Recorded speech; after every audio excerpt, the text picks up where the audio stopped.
ina da bayanin da nake so zan yi. Muna sauraron ka.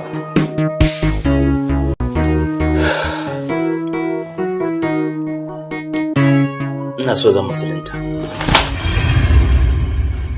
Musulunci? Wai ka haukace ne? Saboda mace zaka ba addininka? Haba yaya. Ai ko ni da nake kanwarka babu wanda ya isa ya rinjayen na bar hanyar Madarawi. Tana yi mashiru. Idiot. Ba saboda ita zan shiga addinin musulunci ba. Saboda hujjojin da na ci karo da su a dalilinta. Musulunci ya fi dacewa da ya zama addinin ɗan adam. Ka haukace. Na rantse da mai ikon isar da sako ka haukace. Ba haukacewa da na yi ba momi. Ƙara samun hankali ma ne. Zaɓi na kuma insha Allah shine mafi alkhairin zaɓi da zan yi a rayuwata. Oh, har ka fara furta irin wannan kalmomin? Bala, duk yadda nake son ka idan baka janye wannan magana ba za mu yi hannun riga da kai.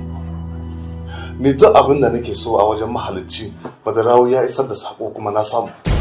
Duba da dukiya yadda na wadata.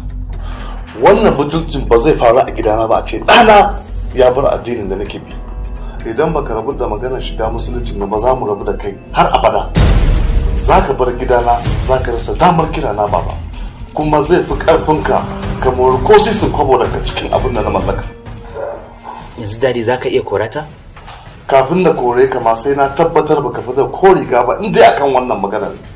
Duk irin san da nake maka na fi san addini a kanka. Yanzu ni bani da yancin na yi abin da nake so kenan?